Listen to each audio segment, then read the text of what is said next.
Hello, everybody, ladies and gentlemen. Welcome to the 24th episode of TalkingTelly, and today we will be discussing Black Panther, not two. It's Black Panther: Wakanda Forever.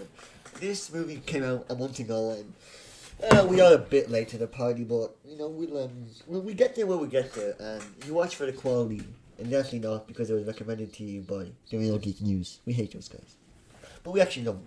We don't hate them. But yeah. Black Panther. We can't go around saying we hate people. Yeah. Might be a bit, Bad. might be a bit bad, you know. Black Panther Wakanda Forever is the sequel to Black Panther 1. And as many of you know, Chadwick Boseman has passed away in the last couple of years. And there was a big discussion, what is this movie going to be about? Who will be the next Black Panther? Why? Is there even going to be a second Black Panther, We even had a video, or at least a segment of a video, in this year talking about, our theories for Black Panther. And what's it going to be about? We even talked about the trailer and everything. And personally, I went into this movie. I wasn't super hyped. I'm not saying I wasn't excited for it, but I was thinking, I hope it's good. But if it's not, whatever. And honestly, I'm gladly surprised. My mouth was gladly shut. This was a very good movie. The best MCU movie of 2022. And now, 2022 had some divisive MCU movies, You had Spider-Man, Far From Home, or whatever it's called. And Spider-Man, No Way Home. And Spider-Man, where it was basically fan service, but we also kind of love it because it's got Tobey Maguire and Andrew Garfield. We had Multiverse of Madness, which was also like fan servicey, but also good, And we had another MCU movie which I forget. Oh, Thor 4. Thor 4, the Thor was ungodly, it was a fever dream. Thor 4 was a fever dream, which I'd rather never have again. Actually an awful movie.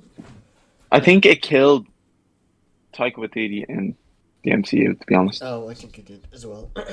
But this movie, I think that's him dumb at MCU, to be honest, because it's just not. I don't think any of the fans liked it. No. I don't think Disney liked it either because they didn't pump out as much money as they thought it was going to. Alright, well, let's get back on track. But let's get back on track Actually, with Black Panther. Oh, you're right, you didn't get that much. Anyway, but this movie, it's not a big fan service. It's not a terrible movie either. It is a respectful tribute, at least a good chunk of it, to Chadwick Boseman, while also setting up for the future of the MCU and the Black Panther mythos, and obviously trying to portray a very good story. I think. No, honestly, I was worried for this movie. Like you were saying it there, but I was worried for this movie, simply for the fact that, as you probably know, the main actress Shuri, she had a bit of controversy during the COVID period, almost through the production of Black Panther. Black Panther, folks, was supposed to come out earlier, but the main actress for the movie, who was slated to, be the next Black Panther after Chadwick Boseman's passing, she refused to wear masks on set. She refused to acknowledge COVID as a real thing, and it was getting out of hand. And Disney almost had to fire her, just because public outcry and all that. But they didn't, and probably they didn't because, to be honest, she was one of the best characters in the movie. Yeah, I think we were all skeptical. I mean, we were all thinking, why is she still allowed to do this movie? But as you said, we're very glad. I think this movie, we'll just get into it. At the start, and even maybe throughout this whole movie, there was a bit of maybe not. He says not necessarily a problem, but there's a vibe of you don't know who the main character is, and I mean that's the point. T'Challa's gone. Who is next? Who are we supposed to follow? And I think the start is pretty. I mean, it's very good. Don't get me wrong, but you don't really know where to where to put your interest towards. I mean, you have I don't remember her name. T'Challa's mom, and she was great in the movie. Ramonda. She Ramonda. gets like shredded, like she gets ripped, and she's talking about her grievances. You have Okoye and her plots with the Dora Milaje, which for basically the most movie carried the movie. I mean, without Okoye's presence, and she was just a side character, in the first one. Like, She really steps into her role I as completely did not hear that there for a second. You're gonna have to repeat that one. well. I just said that. Never mind. I'll just continue, and then because the viewers will hear it. Never mind. So, I was just saying that Okoye really stepped into her role as a main character from being just a side character in the first one, and she really, honestly, she kind of carried this movie. I mean, we praised Shuri, which she's very good, but personally, I think We know, especially in the first act, who the hard carry was. Okoye was literally carrying the movie. I mean, her performance is great, but I mean, she gave some humor to the movie in like a tasteful way. It wasn't some goofy, bashful humor. Oh, these things are so good. It was real good. Actual whiteboard. It wasn't like how would you say it? It didn't feel forced humor. It wasn't Black Adam fat guy forced humor. It was actual, what would you say, comedic relief moments. Actually well structured, well planned. It wasn't like she said the funny word kind of business, Actually, I think that's why, I just want to get a little sidetrack here. I think that's why we liked the movie so much. It was a little bit more mature than it was a lot more. The likes of it actually dealt with a heavy topic, which the death of a character in like a meaningful way, and that's the problem. This movie took itself seriously, and that's why it's great. Because you can't have a serious movie about a serious topic with serious problems. Wakanda is going to be invaded by Tlalocan, the Namor and his homies. And in the movie, they don't make light of any of this situation. It's not like we'll do a lot of comparisons with Thor because it's the movie they're showing. But Thor did a lot of haha, or he'd be like, oh, my dad died and I have such a bad problem with Loki, but ha, it's all fine, and oh, I have these problems with my hammer and Jane Foster, and ha. Well, in this movie, they literally sat down like an adults. Namor was saying, hey, the surface world is going to attack us because we have vibranium. We need you, Wakanda, to help us. And they were saying, no, why wouldn't we help you? You are your nation. And he said, okay, if we don't unite against the foreign powers, against the opposite world, we're going to invade you. We're going to steal your vibranium, steal your land, until A, you want to help us, or B, you're all dead. And that's basically the crux of the movie. Everyone's thinking Wakanda is weak, their Black Panther is gone, now is their time to strike. And well, that's what happens. And there's no like, obviously it's not just a super serious grim movie, but there's no one's making light of this problem. Shuri realizes this is a problem. Her people are in danger, but also the Atlanteans are in danger. They don't want to. She knows she doesn't want to kill them. She doesn't want to start a war. She knows she needs to not start a war as much as possible. But she also needs to protect her people. And, there's nothing wrong with having just a good plot, No funnies, no nothing. It's just good storytelling. And I think it's a simple. I think Marvel need to sort of simplify it again, if you know what I mean. You don't need to pander. It dealt as Wakanda as a whole instead of like, what would you say, just the Black Panther's perception of Wakanda.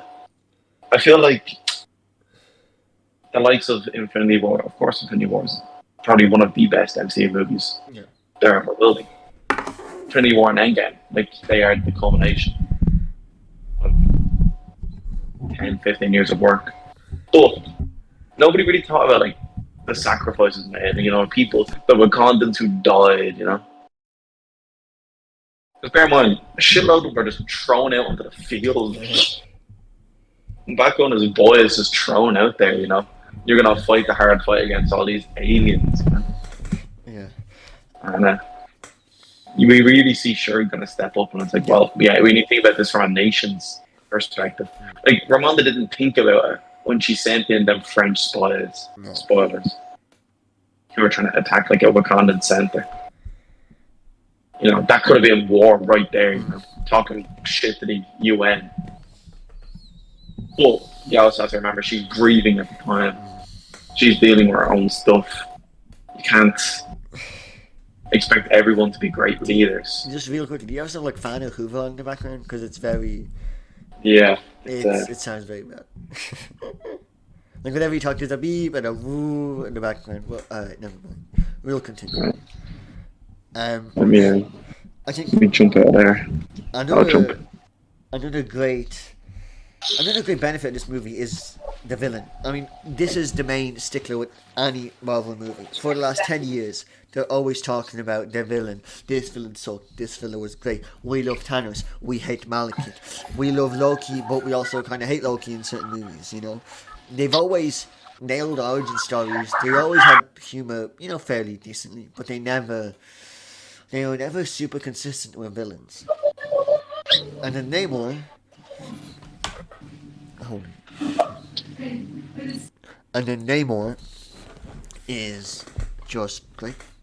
He is a phenomenal villain. And as I said, it's all very simple. There's no over-exaggerated plot. He wants to protect his clan, his nation. He wants to protect his people. And he is willing to do whatever he wants. And I was a bit apprehensive when they, you know, in the trailers, when they show Namor being, like, you know... Yeah, I know what you're trying to say. No, because Namor in the comics, people, he is generally received as, like, white, Caucasian, male. Atlantean. Black hair, pointy ears, you know. It's almost looking like a Black Adam. Yeah, always a bit too. Yeah, Black Adam in the comics. Well, Black Adam. I mean, yeah, you know how Black Adam in the comics is white Caucasian, black hair, pointy ears. Namor kind of looks the same. I mean, kind of. But Black Adam was always from like the dusty areas. Anyway, never mind. The important thing is that it was, you know, it's a bit of a, you're thinking, you know, that's weird. But, you know, it's fine because they can do whatever they want, you know. As long as it's good, we're not going to complain. And it was great. I mean, Atlantis is basically... This might sound bad, but I mean this in a good way. It's basically portrayed as this... It's basically Wakanda too, if you think about it. Like, underwater Wakanda. It's got the vibranium. It's got the people. They've got, you know, an advanced society. But also very good. Can you text me when your audio is fine? I'm going to mute you for now because this is very bad. Okay, yeah.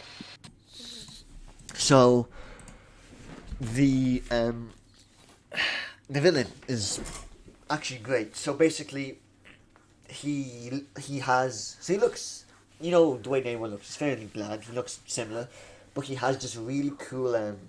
It's only for one scene. I wish they had it for longer. I wish he wore his like full on suit for more, but it's like this like tiger, real exotic shit. It looks really cool. He doesn't wear it for that much, but it's just. Oh right, yeah, the way they portray him. So I've said, you know, he's simple, he's effective, but just because he's simple doesn't make him good. The performance by the actor. Let me quickly find his name. It was just very good. It's very believable. His backstory was decent. I wasn't gonna say it's great, but I cannot quit it. His backstory was okay. It wasn't magnificent. Basically, I'm just gonna quickly summarize it. But he was born to his mom, and she drank this blue juice that gives the Atlanteans their super strength, but also makes them blue and needs them to drink water. And he basically went to the land to bury his mom when she died. And the Spanish conquistadors were basically enslaving the native, you know, Mexicans, basically. And he was furious and he killed them all, and yeah. He's basically like an angry version of Wakanda. But it's the way they portray his power as an adult is great. When you first see him, it's like a city, because Namor can fly, by the way, which you may forget. He has like these wings on his feet. When you first see him, you know, it's pitch black, and this convoy of Wakanda ships is attacked, and he basically flies up to his helicopter, grabs it from the tail, spins it around, and yeets it into the water. But you don't see him much. And then in Wakanda, he appears again, and he literally like teleports into the water. I have no idea how he got through the fences. I don't know if they explained it, but he gets through, and he basically warns Queen Ramonda. He's like, "Yo, if you don't, join me, if you don't blow this conch, we're gonna attack." And I don't know. It's hard to say, because obviously there are a lot of strong MCU villains, like literally strong, like Malekith and every villain in the MCU nearly is like physically strong. But Namor, there's something about it, the way they make him, just the impact on his punches when he throws people around.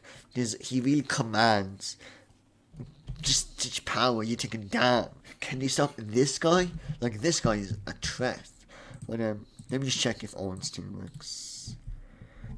How do we do this? Hello, is it? Hello,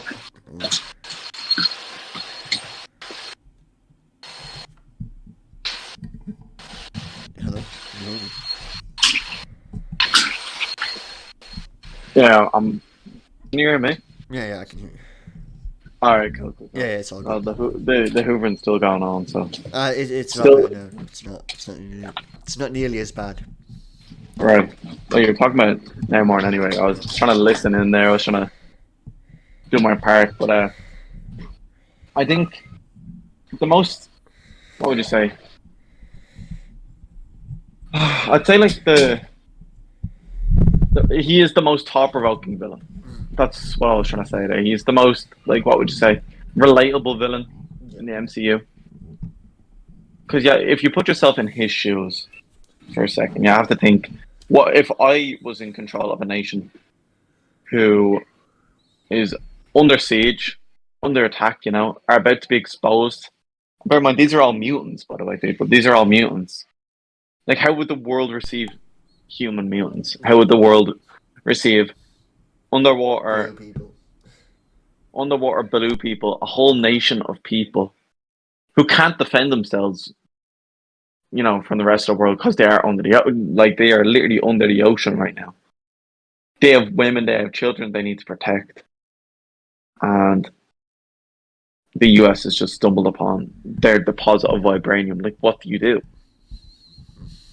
So I think Namor is so well received in this movie. It's because it's not like he's going around, he's being big and goofy. He's not addressing the UN straight away and being like, "We are Talokan. Yeah, we believe that you should leave us alone, or we will invade Wakanda." It's nothing. Yeah. I'm not being bad, but COVID Marvel movies haven't been great.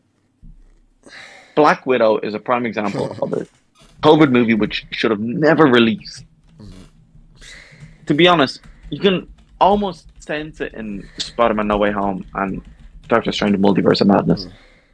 I feel like they would have been, like, they were spectacles, but I can't see myself rewatching them. I think I liked it when I really liked Shang-Chi, but that was Shang-Chi was a great movie because it was a standalone movie. It was simple. It wasn't obviously had humor, a lot of humor, but the villain, I'm not saying the villain is not allowed to be funny, but they need to be taken seriously. They can't be like at Thanos. Like, they'd maybe joke at Thanos, but he wouldn't joke back. He'd look at him, he'd be like, "Yeah, you're fucked up. I'm gonna beat the shit out of you now." He wouldn't go, "Ha ha ha, what about this? Thought to scare some kids, and I'm the boogeyman, whoa," Christian Bale, boogeyman, It's hits him with the boogie and the Shadow Realm, which has never been explained in Marvel Comics before. They just made it up for the movie just so he could be a bit spooky. I just think it's Neymar actually went about it the right way. The only other hidden society, the only other hidden nation which he knows of on Earth, and he goes to them and he's like, we're both fucked here. Yeah. If they give vibranium, your ace in the hole is gone. You will no longer be the most powerful nation. It'll be the US. Yeah. And you know where they're going to go for next. So it's like, either we take them out right now, or I take you out and I take your vibranium and we become the most powerful nation. And to be honest, I feel like anybody with a reasonable mindset would say the same. Yeah, I mean, if they have to protect their nation, and there's another nation with the exact same vibranium, the exact same power they have, and can create super soldiers like we can, speaking from a Taliban perspective. If they can create super soldiers as well with vibranium, or, what would, what would you say, vibranium enriched herbs, if they could utilize it, then you'd be like, either we team up or we brawl out. yeah. 'Cause they will be, they will either be a stepping stone or a barrier. Yeah. The only other people powerful enough to stop your nation, you might as well do something about it. Which I can 100% appreciate from the movie's perspective. Like I said, it's nothing goofy. Namor isn't a goofy villain by any means. He's just a guy trying to protect his people. No. He is king. You can see, if it was like a Namor movie, you could definitely see Black Panther doing the same. Let's just say Chadwick Boseman was still there, or if it was Shuri who found out about this, underwater nation. You can definitely see her being like, "Oh, we need to sort these out. We need to go visit these people and tell them, vibranium, either we share or we get rid of you." You can definitely see it on the other foot. I really like the fact that obviously he's the villain, but he's not like with Shuri at one point. Like spoilers. It's a spoiler video where he goes to so Shuri willingly gets kidnapped, and she goes to Atlantis and she sees that it's very similar to Wakanda, that it's literally a nation where people that needs to be protected, preserved, doesn't need to be killed. And they literally talk it out. They sit there and they start discussing what they're going to do. Should they work together, should they not? And it's an adult discussion with... It's just treated as it is. And I think it's kind of stupid. We have to say, I appreciate this. Because, that should be just a normal standard. But I appreciate it. And I kind of hate to say it because you get used to the MCU crap. Like, it's just... Obviously, it's for kids, but just because it's kid doesn't need to be childlike. You know what I mean? I 100% agree with that. I 100% agree with that. I think you're almost expecting like you're the bad guy. You came to my house. Stop. You did this. Well, no, I can't appreciate that. You're going down. You're almost expecting BS. Whereas this movie, it really focuses on. It's not just you and Namor having a brawl here. Yeah. It's just nation against nation here. Like, they really emphasize in the movie, especially at T'Challa's passing, stuff like this. It's a whole nation. They're all affected by decisions which you make. Yeah. The Black Panther's passing. They're all dancing in the streets or whatever, remembering his life. It's not just one person grieving. It's an entire nation grieving. So I feel like just having like two super powered people brawling against each other for the whole nation. Not only does it not make sense, but it is childish. Yeah. Which is why it is good to see them, talking. Him showing Shuri around Talokan and how he wants the best for his people. And I don't know if you were there for actually, but they explain in the movie. So Namor, coming back up to the surface world and him having a very similar experience to the likes of, I think what they were trying to push was, his like origin story. It was like his origin story. I saw that, and how they were pushing like colonialism, his people being slaves and stuff like that. And it's very similar to, I don't want to get into it too much, but you know what I'm trying to say. Yeah. How Killmonger in the first movie was saying how, African people were treated as slaves. They're pushing the comparisons between Talokan and thing. But Namor was able to bring his favorite thing from the surface world, the sun, to his people, And I thought it was, it was a nice sentiment. It's not showing Namor as this complete bad guy. It's not showing Namor as a Thanos, He doesn't care about the people. He doesn't care about the masses. He just wants to fit his goals. Yeah. Namor's goals are for his people to prosper. It's It's nice. It's nice to see. It's a nice change of pace. And And you do see Shuri as the bad guy sometimes. yeah, Sorry, I know I'm ranting on, no, but yeah, you do yeah, see Shuri as the bad guy, yeah, and you're almost thinking, is Namor right for doing this? You never get that with MCU villains these yeah. days. Like, is Shuri right for, you know, like they basically they trap Namor and they start killing off his people or whatever, and you're like, is she right for doing this? You know, is she right for sending the equivalent of two Iron Mans against his people and going, letting loose? Yeah. Is she right for? Well, I mean, in the end, it it does, was and then her like friends. That it was always like her hand was forced because Nakia like did go down there and rescue her and yeah, kill people. like where they right for killing Yeah, like people. Nakia shows up, murders like a couple of people and bounces, and it's like, yo, you just killed a bunch of our people. What the fuck? Um, Yeah, literally no. Actually, no. They killed a couple people as well, though. When they went to Wakanda, they killed a couple people. yeah, but no, that was after. He went to Wakanda after. First, he kidnapped.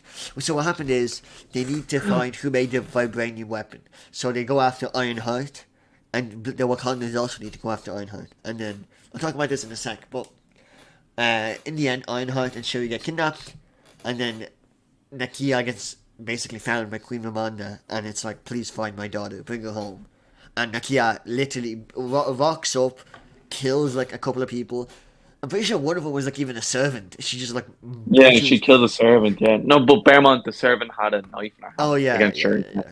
But she just blasts her in the face with a gun, and then No, blaster in the stomach. It was in the stomach. yeah, but you know what I mean. It wasn't in the face, and I mean, Jesus Christ, no, blaster in the stomach, What's the and it's difference? like, She still died. oh yeah, she still died. Don't get me wrong, but remember, Shuri was trying to save her, and then Yeah, she leaves her there. Nikia was like, Give me a "Yo." bead. No, okay, leave, Oh. leave. And okay, that makes more And sense. then they Yeah, were. Neymar goes gets his own back. Yeah. He has to get the get back. This I think this might be I think my favorite. The I'll talk about your favorite scene in the movie in a sec. But my Oh, of favorite course. scene in the movie was when Namor he's had enough. He wants to issue an ultimatum, so he does like a preliminary invasion. He's just like to show his strength, and they're like they're sitting in Wakanda, and it's like wait, people are screaming, and all of a sudden, bang! Like buildings start blowing up with water, and then bang, and then it just starts flooding, and you're like, what the hell? And then these people are coming out of the water. Well, actually, I don't even know if. Oh wait, I think was it just? I'm pretty sure it was just Namor, right? And none of his guys, and he basically. No, his guys were there. His Oh guys right, were yeah. there because So remember, Okoye had the fight with your man. oh yeah, yeah.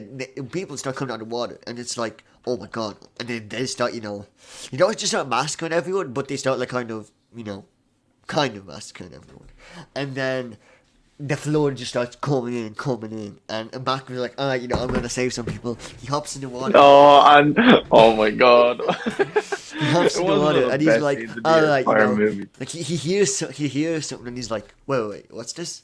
And he's like, alright, no way, I got this. And he puts his head in the water, and he's like, alright, what's this? And he sees a huge, like, orca shark coming right at him with Namor on it. And he's like, huh? And his eyes are wide open, he's mouth drooping. Oh? Anyway, he dives in, people. He dives in to save somebody, and he's like, "Am I really gonna have to fight that shark today?" It's an orca whale. He's like, "Oh dear God!" He's like, oh? Starts swimming away. He just doesn't want to. Oh, it's so good. But then When he sees Namor landing up on shore, and he's like, "There he is, man with the wings and his feet." Or is it like man with the pointy ears? Yeah. And he goes up and Namor just smacks him. Namor literally one Smacks punches him him. through a I building. think he literally one punches him, and then Mbaku's like, No, breaks Mbaku's staff. yeah. Like, he doesn't even do anything. Like, Mbaku cracks Namor over the head with the staff. It does nothing. And he just smacks him. Oh. And then Namor walks up, he floods the palace, and the Queen Ramonda dies. Dies Yeah, saving it's like- Ironheart. And Yeah. then, and that sparks, like, Sherry's like, alright, I need to teach this guy a lesson. But at the same time, she knows she doesn't want to just kill. She still shows some maturity. She doesn't go, "Oh my God, he declared war. I'm going to kill every single one of his people." She realizes, like, because they talk about it, they go, "Hey, well, actually, she wants to kill him." M'Baku. No, she wants. Yeah, it's M'Baku who holds. M'Baku with the pacifist. He's like, "Yo, don't kill this guy." These people call him Khan. He is their god. If you kill them, they will never You're gonna forgive spark you. all out war. Yeah, it's gonna be rivalry with our people until the end of time. That's what he says, and it is a well and true fact. Namor is considered a god amongst his people. He brought them the sun, which is another. That's why I was saying it was a sentiment. I enjoy it. Yeah. He brought them the sun. He is. What is it? They call him the. I just said something snake god. I think it's like Tulakukan, but it's I can't remember what it translates to. Serpent, feathered serpent. The feathered. What is it? The feathered serpent. Oh, feathered serpent. Okay, that makes sense. And For the wings, yeah, but the feathered serpent god. I also need to give a shout out to your favorite scene, which is my favorite scene. basically, people. I'll just quickly, the way they portray like them becoming Black Panther is very nice. It's not T'Challa's dead, time to become Black Panther. Shuri doesn't want to. She doesn't want to take up the mantle because she's not really like, she's a fighter, but she's not a crazy fighter. She doesn't see herself as a protector. She doesn't even see herself as a ruler. She doesn't even believe that in the ancestral plane, she's a scientist, which is pretty funny since the actress, Yeah, the actress is anything but a scientist. But hey, people, you can, you can split apart the actress from the action, the art from the artist, Yeah. And then she's like, alright, and she starts making the heart-shaped herb, and eventually she makes it due to the necklace that Namor gave her, which contained like the special Atlantic. It was a nice piece. callback in the movie as well. It was a nice callback. It's nice that she couldn't make it, and it's not like she just figured it out. It's not a Tommy Shelby moment where I've got it, I know how to do it now. It's she needed this. Without this, she wouldn't have. I just forgot to carry the one. Yeah. That's it, folks. I've done it now. It's I got this due to the consequences of my actions, or due to the consequences of Namor's actions. I got this. And she Namor given. Alright. She's like, alright, I need to take. So she takes it. Actually, this is one thing. Well, she doesn't take all of it because she wants, make more of it. To spread, to keep the tradition. And she takes it and she's like, trying to see T'Challa. And she wakes up and she's in the throne room and it's all on fire. And, there's water around it, but it's all on fire. And she's like, what? T'Challa? And she goes around and it's goddamn Michael B. Michael B. Jordan. Michael B. makes an appearance in this movie, and he looks cool. Oh, he looks so cool. He looks so fucking cool. So they got rid of his. I think he had short hair in the first movie. Yeah, I believe. He had short army style hair. Well, no, it was But still like movie, it was still like his dreads, but it was like very short dreads. it was short enough, but it was like army style. He had short sides. Yeah, like long top, But, long dread top. Short. Yeah, long dread top. Yeah, short, long dread top. Yeah. But in this movie, he's gone full Rasta mode it looks almost. so cool. Still has the short sides, but it's lined up perfect. Yeah. You got long dreads on the back. He looks like a proper warrior. Yeah. And he's sitting on the throne. He's like, I bet you didn't expect to see me, cuz. And it's almost something which I predicted for the movie going into it. You did. I was like, Killmonger has to make an appearance. But I didn't expect it to be so good. Yeah. It was so good, people. Oh. Like, the shit you were saying. And then it all started to make sense then. Why Killmonger was, shown. Yeah. He is like the embodiment of revenge. Mm-hmm. He wants revenge against Wakandans in the first movie for doing him and his dad dirty. He wants revenge against the Black Panther for killing his dad. Mm-hmm. Shuri's the exact same. Shuri wants revenge on Namor for killing her mother. Mm-hmm. Wants revenge on everything for killing her brother. She doesn't believe in tradition because why would tradition take away her brother? Why would he die of disease even though he has a heart-shaped herb? And he can't take anymore because Killmonger burned it all away in the first movie, which is also why the throne room is on fire because everything's in disarray. Yeah. Tradition is gone. No traditions are being upheld. Mom is dead. Mom is dead. But it's it was fucking beast seeing him. It was beast seeing him. But the way Shuri came out of it was even fucking cooler. Oh, the way Shuri came out of it. It's almost like, you ever see like the videos and it's like it's almost like self-improvement videos, but it's taken like to the extreme. It's like the oh, she dumped me on the altar, so I got absolutely shredded and bet the shit out of the fella she left me for. That's what I felt like. I felt like a revenge, like a complete just sadistic revenge arc. Like she came out of it. Killmonger's like, are you really gonna let them get away with that? Are you really gonna let that stand? Are you gonna be noble like your brother and die? Or are you gonna get shit done like me? And you're there like, oh my god. Oh my god. Yeah, Killmonger keeps on saying, me and you are similar. Me and you are similar. We both want to get the problem sorted. And she comes out of it and she is 100% ready to kill. Yeah. She traps Namor and she starts pummeling the fella. I mean, I really like the way they cut Namor was really cool as well. Like the fact that they need to dry him out because he basically needs water. Like after a certain moment, he needs water, and they basically catch him.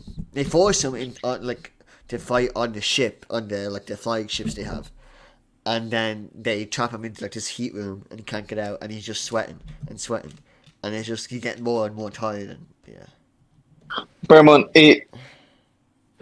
it's logic based in science as well. Yeah. So basically what they were saying is he's like, I think they explained it as like he's an extra aerobic creature.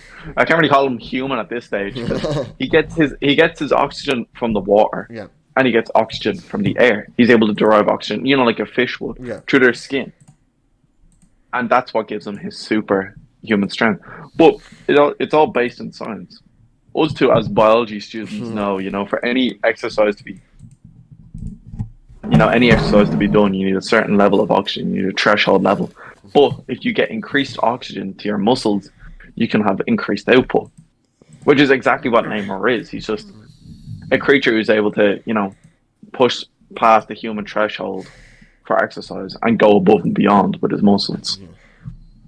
So to see them think of a way to counter him, actually using like known science instead of being like, we'll give him a pill which like stops him from breathing, and maybe then we'll be able to kill Namor, or just doing the classic all-out tussle brawl with this, time to start punching him hard and fast. Yeah, with this Earth level threat, having.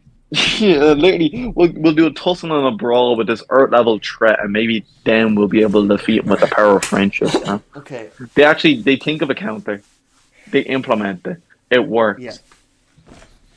I actually do quickly want to talk about before we run out of time. What do you think of Ironheart? Ironheart, folks, I've been saying this for years. I'm not we have mentioned this in the pod. I am not a fan of Ironheart in the comics. When Ironheart was first introduced into the comics, I was a fan. I was reading up on most things, and the Iron Man runs I was reading up on as well. And when she was introduced at first, she wasn't like generally acclaimed. She was like an okay character, like a cool character. Yeah. But Marvel started they started using her as the face of Marvel Comics. She was brought into the Avengers. She was brought in as this, character, but she was used as, what would you say, almost like a token character at times. Like Tony Stark was still alive, but Ironheart was the face. Ironheart was the face, and nobody necessarily wanted her to be the face. She was a cool character. And it's good to bring these characters in, but it's almost like an industry plant, Like she wasn't brought in from the acclaim of the fans. She was brought in from the heads, you know, Yeah, exactly. and However, people started to hate her for that. that's look, and but in the movie, how did you find it? In the movie, she didn't necessarily do much. Well, I'm gonna be honest. she did. Did she have The like? whole point was that you have to capture Ironheart or else a war. That was literally like the whole point for half Yeah, the movie. she was the MacGuffin. She was the MacGuffin, but she didn't necessarily hold the power of a MacGuffin. You know, it could have been any other. Not being bad. It could have been a different character, But I and think it probably would have been the same effect. She didn't carry much weight in the movie, but she was a good I was character. content Okay, with it. she was a good character. What I want to say is, I'm glad you brought it in this way. It doesn't they didn't talk about Iron Man at all. Obviously, her suit is basically it. But like that's not. They didn't. No, they say her suit is Stark Tech. They don't say this is the new Iron Man. You are the new Iron Man. Like she literally gets her suit taken away from her at the end of it. Sure, like we can't let you leave with this. And she's like, that's fair. But she was like an interesting character. Like she was interesting for what she was.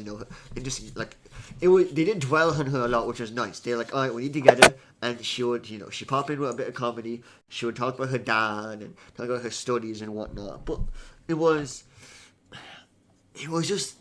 I don't know. It was just a simple, likable character, which was decent. And if I see her in another movie, I'll be like, "That's cool. That's neat." I'm not. I don't. It's not a character that I'm like. I never want to see her ever again. I wouldn't mind if she showed up in another movie. I wouldn't be going crazy, but I wouldn't mind it. I thought she was like it was definitely a good time to bring her in. It was a good time to bring her in. Yeah. The way they brought her in wasn't forced. It was all natural. Which is what I liked as well. They didn't necessarily force it. I'm a big brain genius, which is what they do in the comics, by the way. Yeah. They try and make her smarter than Tony Stark at one stage, and they try and make her the biggest brain individual in the MCU, and it just I shouldn't say MCU, in the MU, in the Marvel universe, and you're like, they were like, oh, doesn't she's make smart. sense. Obviously it's an important part of her, but they were like, oh, she's smart. But they weren't like, oh my god, we got out of it because she's so goddamn smart. Do you think about her? She's an actual genius. Oh my god, she's so smart. I can't believe it. It was, it was enough. Like they did a decent enough. She was a student. She was a student. She was a hard-working student, which is what I liked as well, because it played off with Shuri's character. Shuri's also, a hard-working student. That's what she was. I thought you were going to say that you can relate. No, folks. I cannot relate in the slightest. This woman's putting in months of work. That's what she said for the vibranium detector. She put in months of work for a school project. And you're like, wow, she's smart. But it's not like, I feel like most common explainers for movies where it's like, oh yeah, I made this up in a day. Yeah. And you're like, huh? It's not. You made this up in a day? It's not just lights on smart. It's not like, oh, I know everything. It's I work hard for this. Yeah, it's like I thought this would be an interesting concept for the class. So I tried to implement it. I spent months on it working hard, and I was able to crack it. It's not like undermining every single world entity trying to find vibranium. No, it's like I was able to come up with it with hard work. I was able to work on this suit with hard work. I worked on the Daz car. I made sure everything was working properly because that was our project and we worked on it for years. No. Oh, I got the car fixed up, done up, everything nice and pretty in 2 minutes. So, I worked on an algorithm which is able to detect vibranium in 2 seconds.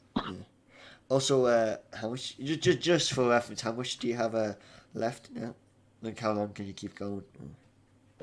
I can keep going till 3, so 10 more minutes. I thought you meant 10 more minutes. I thought you meant you start at 3.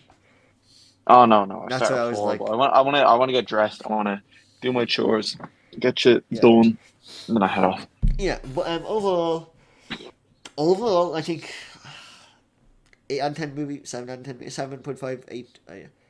Honestly, folks, I'm going to give this an 8.3 out of 10. An 8.3.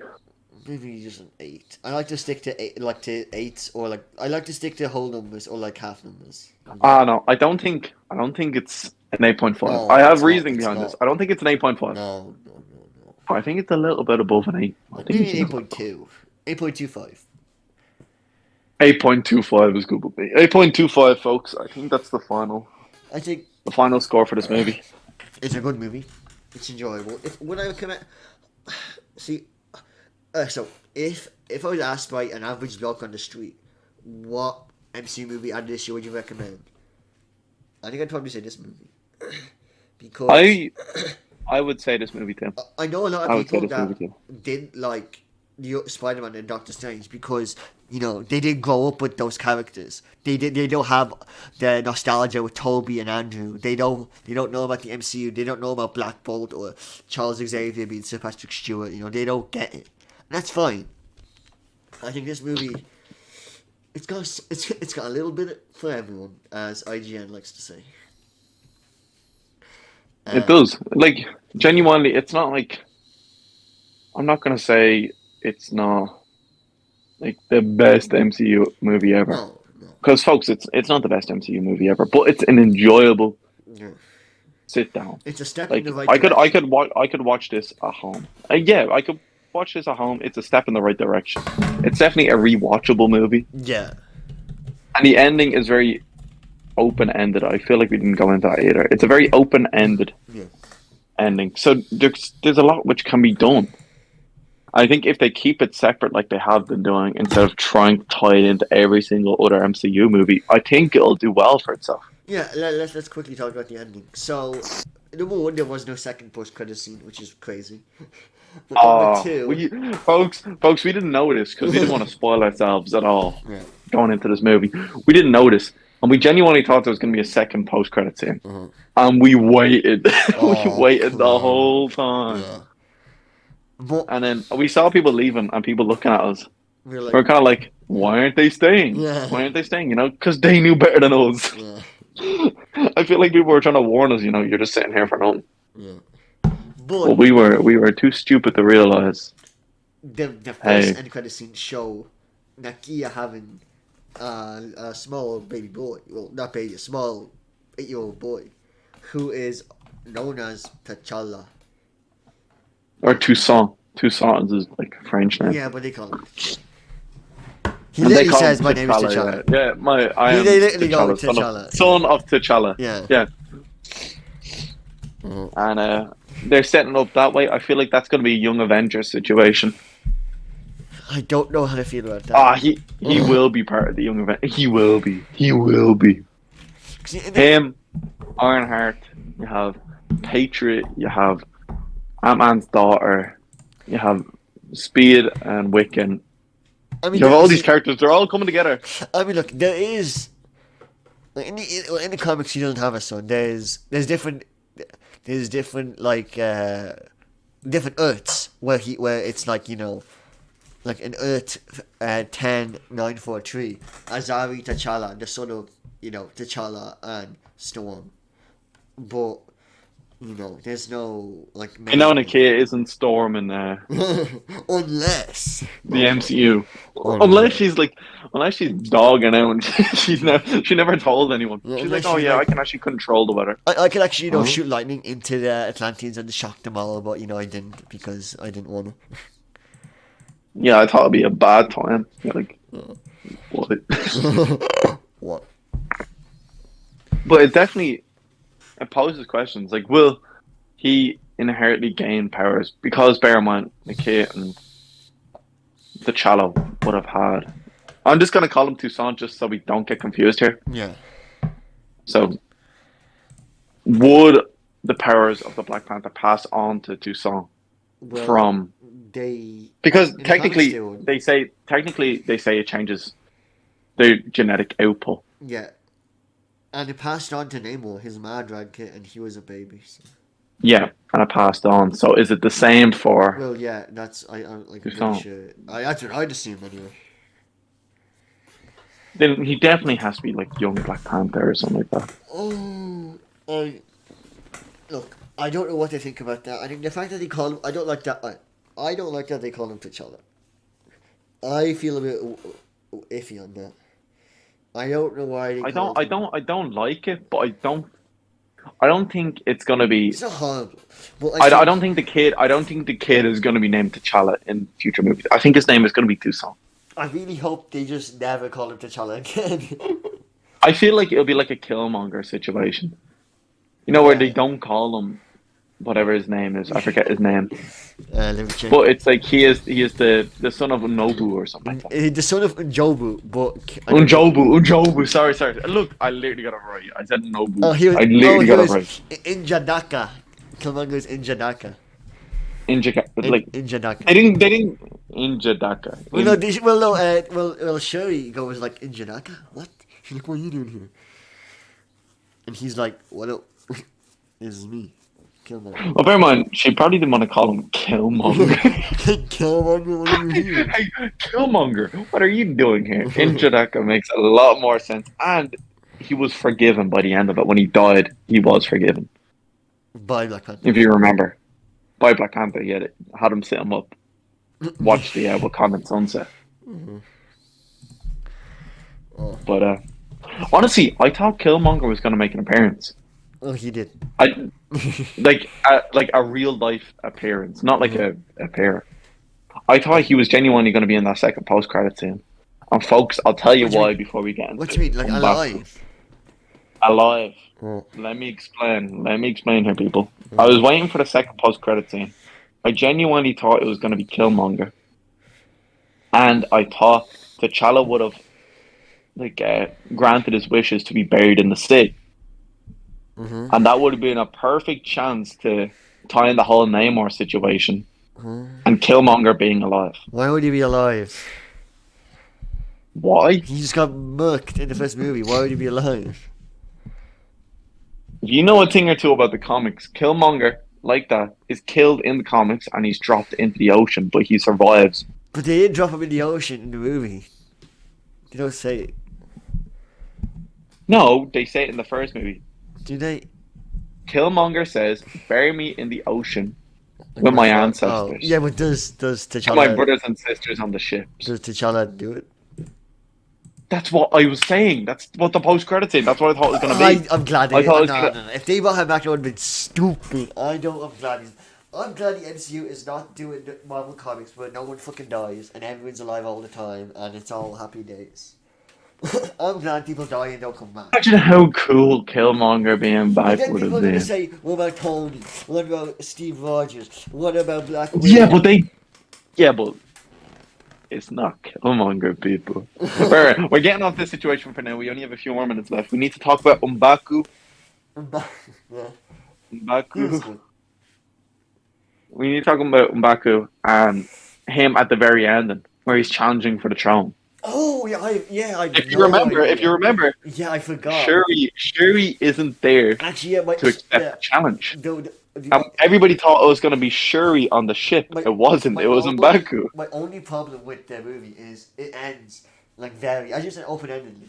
Like, we know who's the next Black Panther, and normally the Black Panther is the king, but who rules? Because like Shuri doesn't show up, it's M'Baku. And I'm like, and I thought, oh, they're gonna do a callback where M'Baku's gonna fight Shuri or something. But no, she just never shows up. Like, what the fuck? Like, who's it gonna be? Honestly, I feel like it's gonna be M'Baku who's king, and Shuri who's Black Panther. I mean, I think that's what they'll do, but I feel like that makes the most sense because M'Baku in the movie he steps up. oh yeah, he's a leader. He's not the stepdad. He's the dad who steps up. You know.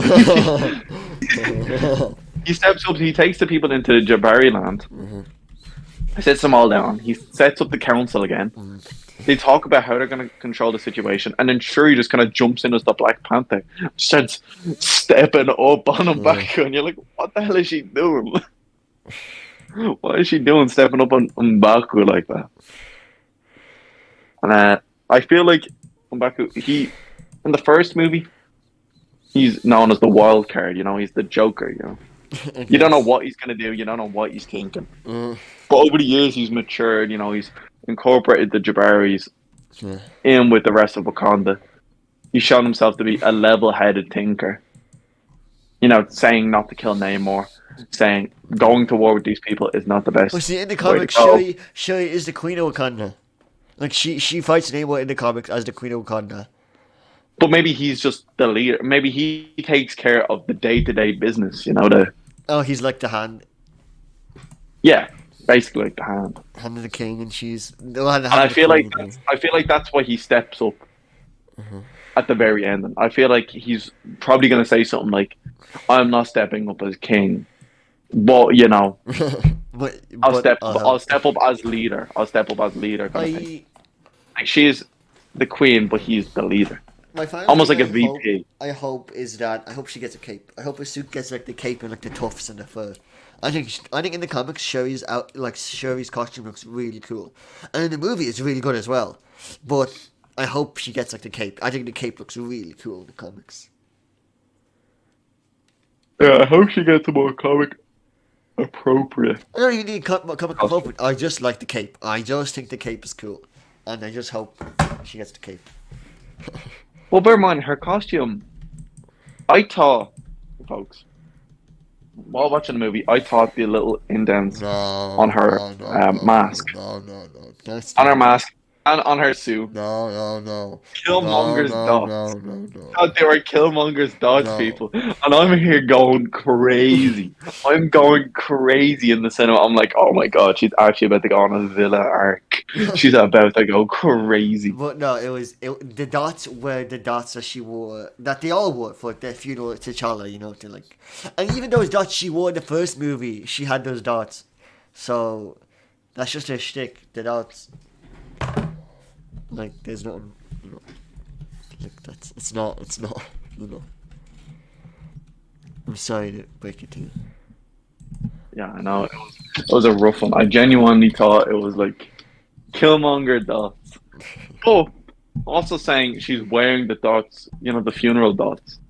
Still hardcore itself, you know. Oh yeah, it's very good. Don't get me wrong, but it's not. Still hardcore, but Killmonger dots would have been so cool. Like she picks up T'Challa's mask, Yeah. and then she puts it back down. She's like, I can't do this. Yeah. And she walks up, and you see this gold suit, and you're like, that's Killmonger's colors. That's Killmonger's dots on that mask. You're thinking, oh dear God, she's about to go crazy. She's about to go crazy. Yeah. So is that?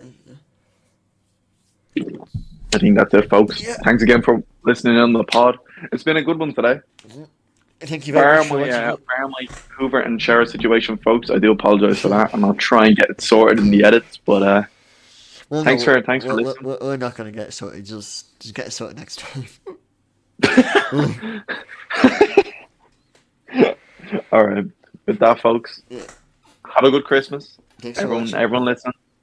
Thanks for watching. We'll see you in the new year, or maybe a little bit, Yeah, maybe a little bit earlier. hopefully- We're gonna see Hopefully, we can get We're the gonna- Avatar video before New Year.